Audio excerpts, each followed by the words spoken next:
they obviously decided very early on in Treasury that they couldn't help everybody.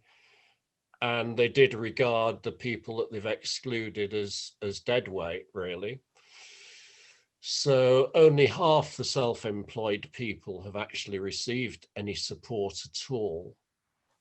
And there are 3 million overall enterprising people, including people like PAYE freelancers, who they've got no choice. You know, if a company decides to pay them through PAYE, then that's the way it's got to be.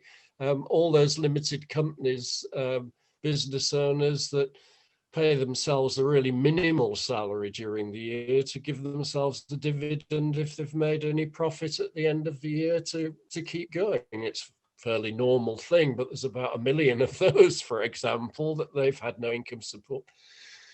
So it's tragic, really, but the reason that they've done it is clearly because they wanted to put the money in other directions. So they put it to big companies and furloughed employees. And, you know, they announced 1.2 billion, Graham, for high growth startups, investor-backed startups, you know, shortly after they didn't announce the self-employed support scheme. So, yeah, I think yeah, they don't get it.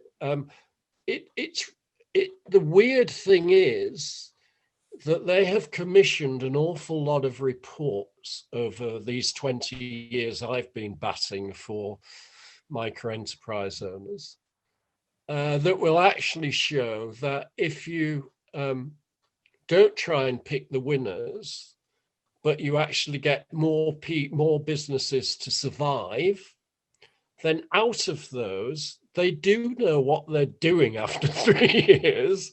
You will get those high growth entrepreneurs that employ lots of people that they want. Yeah. And if they can put all the bailout money they like into the large companies, but the large companies are reducing in terms of turnover all the time.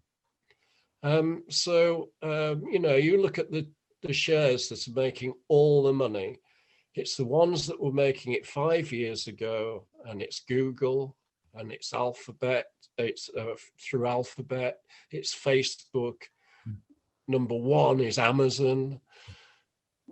Do you know what I mean? It's almost crazy that they're actually not backing micro business owners, because that's where all the new jobs are created. And of course, people starting off create their own job. They create something out of nothing. It's fantastic for the economy.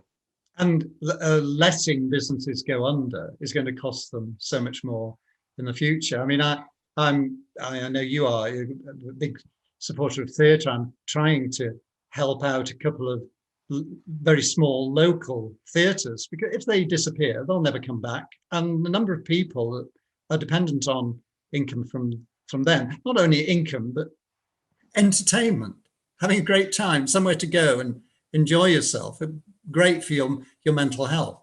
I think it's vital to keep as many organisations and businesses running as possible. It seems very short-sighted. I mean, we don't want to be too deep about it, but it is frankly not civilized, Graham. No.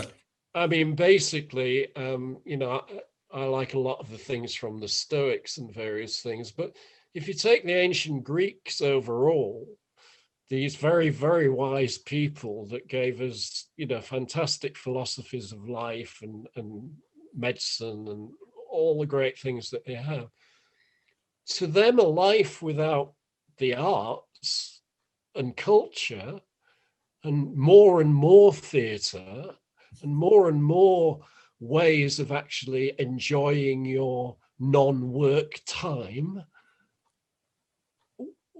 would be awful, frankly.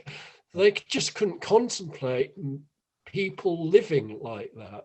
But that's what, if you know, see the government messaging, it's actually about retrain for that new job, you know, and frankly, forget about the arts and culture and all those kind of things. I You mean, have to build a hell of a lot more hospitals if you get rid of all the culture. but of course, well, that's the point. The whole point is that you know, mental health is as important as exercise, isn't it? And if we create a world where people are obsessed with working for the man as their duty, then that's a poor way to live. And as I say, there's only the US. There's only two countries really that I've ever found, and I've been to many countries, and I've spoken about micro business owners all over the world.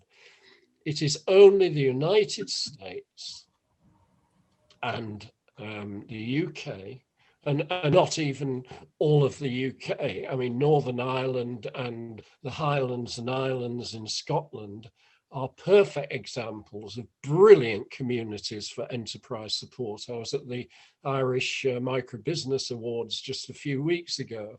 Oh, it's just fantastic, you know, and it always has been.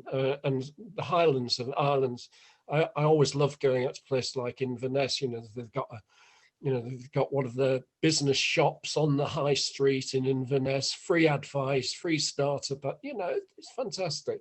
Peripatetic advisors going all over the islands and helping. Very supportive community, all linked in online, wonderful stuff.